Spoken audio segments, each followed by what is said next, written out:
Salut à tous, du coup moi c'est Manon Révelli, je suis latérale droite à l'en avant-avant.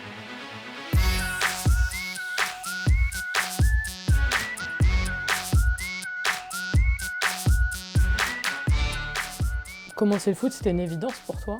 Ouais, c'était une évidence. Déjà, moi il faut savoir, j'ai 2 frères jumeaux, je suis triplée, donc je suis la seule fille d'une fratrie. Donc c'est sûr que je les ai toujours suivis de partout. Mon père en ce moment il est coach national à Dunkerque, donc il a fait plusieurs clubs. Donc c'est sûr que ouais, on a toujours baigné dans le foot. Tu as grandi dans une région en plus où le foot féminin évolue pas mal. Est-ce que tu penses que ça t'a aidé de grandir vers Saint-Étienne et Lyon? Ouais, je pense que ça m'a beaucoup aidé. Après, c'est vrai que moi, quand j'étais petite, je me projetais pas autant sur le fait je vais finir pro, je veux faire du foot qu'avec des filles. Moi, c'était vraiment je joue au foot et on verra. Donc, Mais après, c'est vrai que c'est une région avec beaucoup de foot, donc ça encourage beaucoup. Ouais. T'étais avec les garçons ou avec les filles au début? Non, au début, j'étais avec les garçons. Et après, en U15, U16, quand on a plus l'âge de jouer avec les garçons, en fait, je suis allée avec les filles à Saint-Étienne. T'as fait un sport-études même Ouais, c'est ça. À l'Olympique Lyonnais. Donc comment ça fonctionne le sport-études?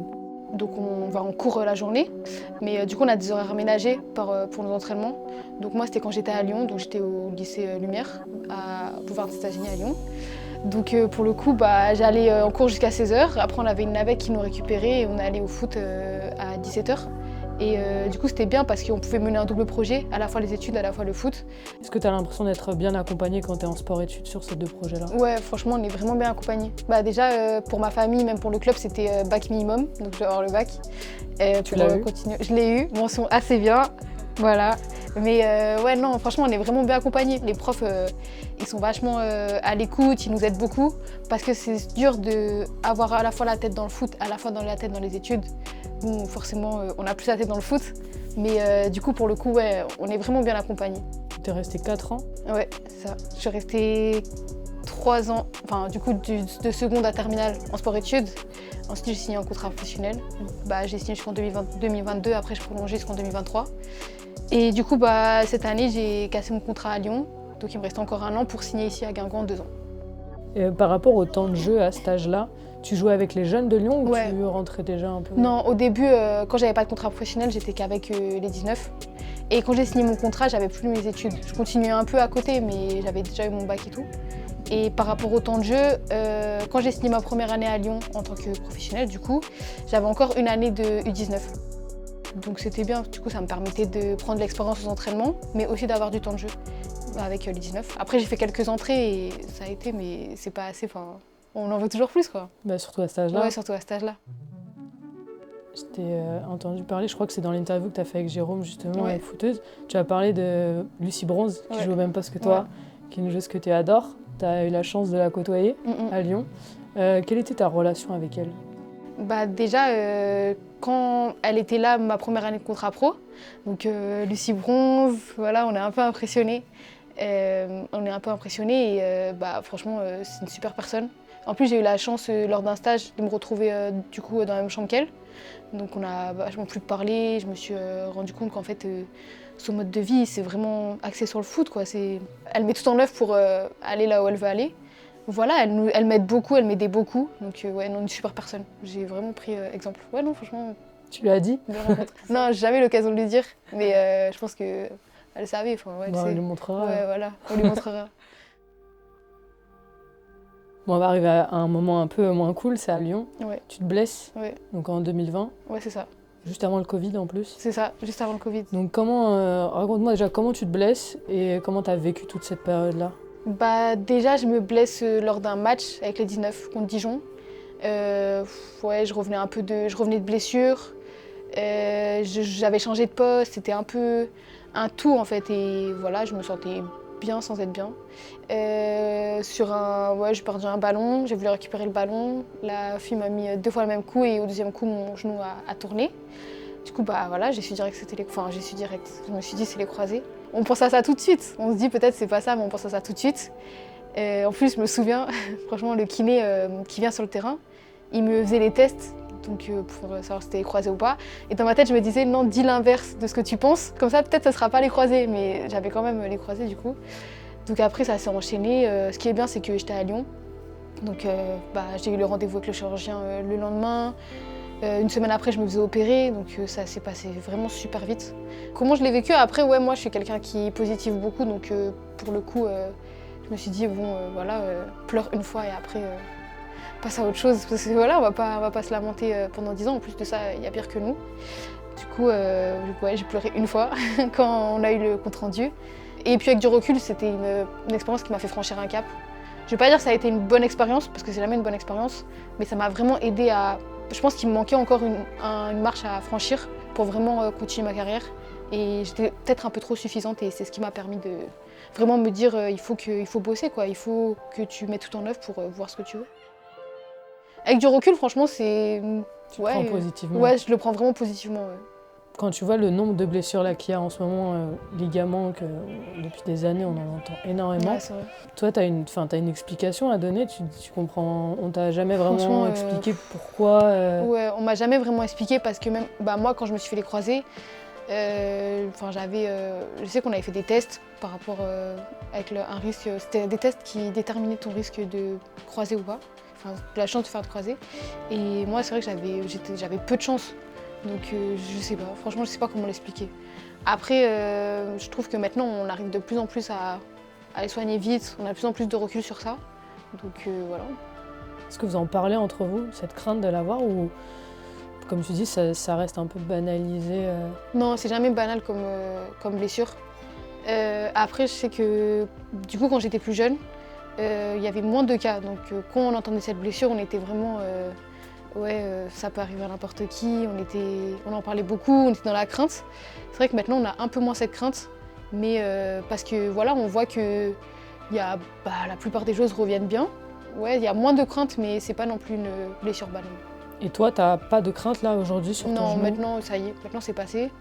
Franchement, j'ai plus de crainte. Voilà, je sais que si ça doit se faire, ça se fera. Et malheureusement, après, je l'ai fait une fois et si je dois le refaire deux fois, je le referai, mais malheureusement non. Mais voilà, après, non, j'ai plus de crainte, c'est passé. Après cette blessure, donc tu es toujours joueuse de l'Olympique Lyonnais. On est fin 2020, tu es finalement prêtée par le club. Comment est survenue cette décision? Donc je revenais de mes croisés et c'est vrai que voilà, je savais que j'allais avoir peu de temps de jeu, voire pas du tout. Et quand on revient d'une blessure comme ça, on veut jouer. Donc il me restait 6 mois, c'était à la trêve, donc à la mi-saison. J'ai eu une discussion avec le coach Vasseur. Donc lui m'a évoqué le fait d'être prêté. Moi honnêtement c'était mon choix premier parce que voilà je voulais jouer. En plus de ça, ça faisait longtemps que j'avais pas joué. En France forcément quand on revient de blessure, on n'a pas joué. Forcément on n'a pas beaucoup de clubs, voire pas du tout. Donc c'était l'étranger. Mais moi c'est vrai que je voulais partir à l'étranger sans trop partir loin parce que voilà pour une première expérience je me suis dit en plus c'est 6 mois. Essaye de trouver proche. Donc on a discuté avec Servette de Genève, du coup, qui est en Suisse. Et du coup on a trouvé un accord en commun et je suis partie 6 mois au Servette. Comment tu as vécu ces 6 mois en Suisse? Franchement une super expérience, ouais, vraiment une super expérience. Footballistiquement c'est un autre football. C'est moins technique que le championnat français, mais c'est beaucoup plus physique. Et c'est vrai, bon forcément il y a moins de qualité que le championnat français. Mais pour le coup, quand moi je revenais de blessure, donc ça m'a permis de me remettre en confiance, de découvrir de nouvelles choses, de nouvelles joueuses, de nouvelles mentalités aussi, parce que c'est un autre pays, donc c'est notre mentalité, mais ouais, c'était vraiment une super expérience. Et quand tu es en prêt comme ça dans un club et en plus dans un autre pays, est-ce que tu es encore en contact direct avec Lyon ou alors vraiment tu es dévouée totalement à ton club dans lequel tu es prêtée? Non, j'étais quand même en contact direct encore avec Lyon. Déjà par rapport à mes matchs, je sais que Lyon regardait mes matchs. En plus de ça, on faisait beaucoup de retours vidéo avec, à l'époque c'était Camille Abi, l'adjointe qui est encore en poste. Je sais que mon coach de Servette avait beaucoup mon coach de Lyon au téléphone, donc j'avais vraiment l'accompagnement de Lyon, donc ça c'était bien aussi. T'as l'envie quand même d'aller percer à Lyon ou alors tu t'accroches à ce club de Guingamp dans lequel tu es en train de jouer? Ouais, c'est mitigé en fait parce que on a envie de vraiment tout faire pour encore avoir sa place à Lyon et on se dit on va tout donner et en même temps on est aussi investi à 100% dans le projet de Guingamp, ce qui est normal. Après moi je sais que pour le coup je me disais donne tout pour Lyon et du coup si tu donnes tout tu seras au meilleur de tes capacités donc ça favorisera l'équipe de Guingamp. Donc ouais c'était un sentiment un peu partagé. Du coup, tu reviens à Lyon et en fait, on t'annonce que tu vas pas beaucoup jouer, c'est ça, que tu auras peu de temps de jeu. C'est ça. Comment ça se passe pour que finalement tu viennes totalement à Guingamp? Bah du coup, ce qui est bien, c'est qu'on a eu une réunion assez tôt avec les dirigeants de Lyon, donc eux, ils m'ont direct évoqué le fait que j'allais pas jouer. Sur le coup, c'est un peu dur de se dire, même si dans ma tête, je savais que ça allait être compliqué d'avoir une place. Et une fois, c'est vrai quand on a goûté une saison pleine, à toujours jouer, on se dit, on veut continuer à jouer. Après, moi, j'en ai parlé avec mon coach ici, Frédéric Moncalagnan, on en a parlé. Et donc lui, il m'a dit, écoute, moi, si tu veux, viens ici, signe un contrat et casse ton contrat avec Lyon. Donc ça s'est fait naturellement, en fait. Au final, moi, je me sentais bien ici, je connaissais les lieux, je connaissais les filles, je connaissais le staff. Donc j'ai cassé mon contrat et là, j'ai signé 2 ans. Signer un contrat à Guingamp, ça veut dire venir vivre en Bretagne, donc loin de sa famille. En plus, vous êtes des triplés. Comment eux l'ont vécu et comment toi tu l'as vécu? C'est vrai que quand je suis partie à Guingamp, je me suis dit c'est un test, soit là, tu verras que ta famille te manque et dans ce cas-là, tu feras un choix. Soit tu veux vraiment faire que du foot, ta famille te manquera mais tu feras des sacrifices, donc voilà. Moi pour le coup, c'était dur, c'est encore dur d'être dans sa famille, mais voilà, moi je sais que moi ici j'ai retrouvé 2 personnes, du coup Grace et Sally, qui étaient à Lyon avec moi.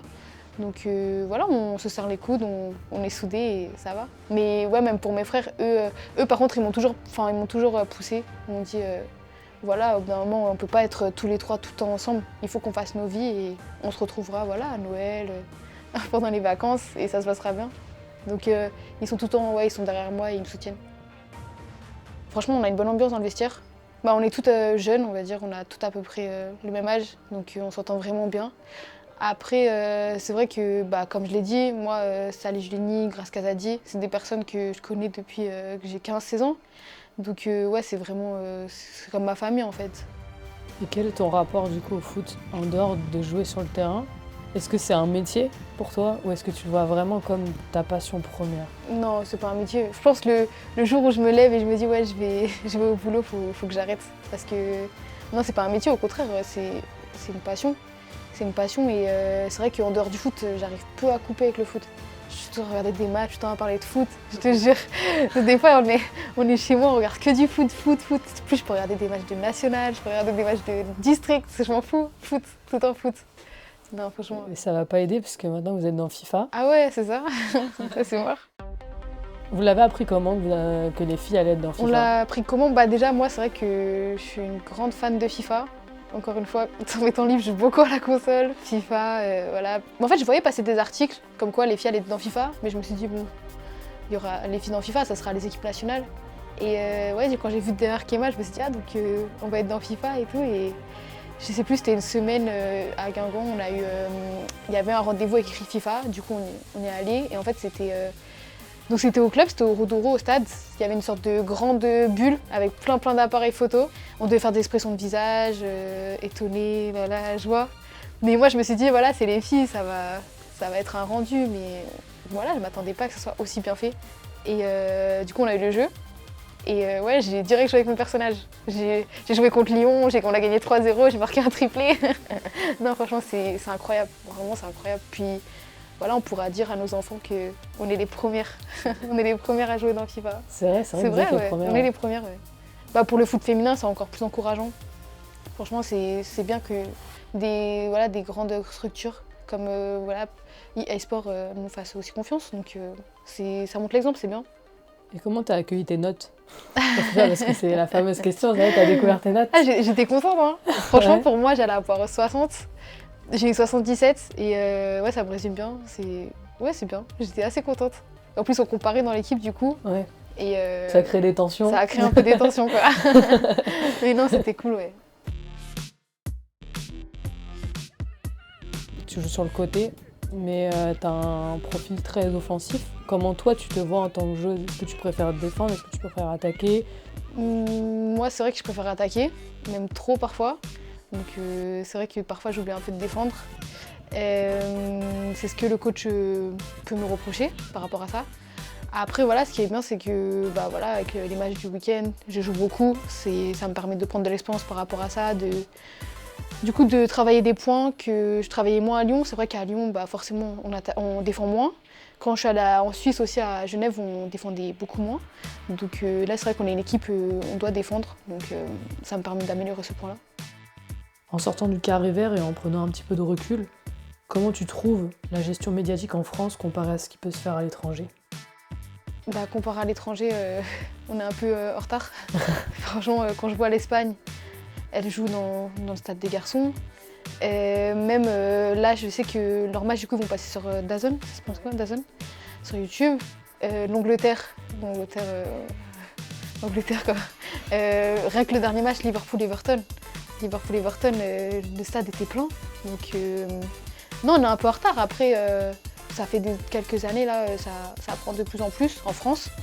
Déjà, le fait que les matchs passent sur Canal+, Foot+, c'est un plus. Après, malheureusement, c'est des chaînes payantes, donc c'est pas accessible à tout le monde. Ensuite, par rapport aux médias, déjà, on a beaucoup d'interviews, on est beaucoup sollicités. Vous avez quelques matchs maintenant qui jouent dans le stade de Guingamp. Ouais, c'est vrai que nous aussi, ouais. Comment, toi, en tant que joueuse, t'expliques qu'il y ait aussi peu de personnes qui se déplacent? Est-ce que tu serais choquée de voir 20 000 personnes se déplacer pour venir te voir jouer? Franchement, c'est... oui, je serais choquée. Ouais, je serais choquée. Après, nous, par exemple, ce week-end, on a joué contre Dijon, au Roux-de-Roux. Et il y avait le COP des supporters. Et déjà, d'entendre un COP, ça fait bizarre. Mais après, je sais pas, peut-être que les gens ont moins envie de se déplacer pour du foot féminin.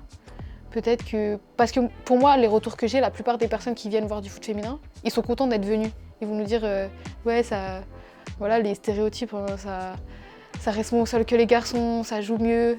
Donc je sais pas pourquoi il y a aussi peu de monde. Enfin, les gens ne viennent pas, quoi, on vienne moins. Et du coup, la dernière partie, j'en ai pas parlé sur les Bleus quand même. Parce qu'on a parlé beaucoup des clubs, mais tu as une sacrée expérience en bleu. Ouais. Est-ce que tu peux raconter comment tu as commencé à intégrer les Bleus? Du coup, c'était en U16, j'ai intégré l'équipe de France, donc j'avais 15 ans. À l'époque, on faisait des grands stages, encore actuellement. On est plus de cinquantaine et ils en gardent que 20, une vingtaine. Donc moi, mon premier match, c'était contre le Pays-Bas au Portugal. Donc c'était un tournoi amical. Et c'était incroyable. On est en équipe de France, on est toute petite, on chante libre, on est trop contente. Donc c'était top. Et ensuite, j'ai toujours suivi les catégories U16, U17, U18, U19, U20 et j'ai fait là des sélections U23. Quand tu attends la liste, mais aussi quand tu es là, tu parles des sélections, vous êtes une cinquantaine et finalement ils en prennent que 20. Ouais. Est-ce que tu sens qu'il y a une envie d'être sélectionné et de gagner, qui gagne un peu tout le collectif là-bas? Ouais, c'est déjà d'attendre la liste. Moi je m'en souviens quand j'étais en U16, U17, j'attendais la liste. Je savais que ça allait sortir la semaine et en fait tous les lundis et mardis j'actualisais le fil en fait pour voir si la liste n'était pas sortie. Et du coup quand on voit notre nom sur la liste c'est un soulagement. Déjà on se dit on y est. Et après une fois dans le stage il y a une certaine pression parce que on veut bien faire, on veut continuer à être sélectionné. Mais c'est une bonne pression, on se dit qu'on est là et faut juste profiter quoi. Enfin, c'est comme une sélection nationale donc il n'y a pas tout le monde qui y est et qui aimerait y être donc donc c'est bien. Tu rêves des seniors? Ouais, forcément. Forcément qui ne rêve pas des seniors. Non c'est vrai que j'y pense. Après, tu te mets pas de pression? Je me mets pas de pression par rapport à ça. Je sais que si ça doit venir, ça viendra et si ça vient pas, c'est pas grave. J'aurais fait... En fait, je me dis, il faut vraiment que tu fasses le maximum et si ça vient, ça sera une chance et sinon non.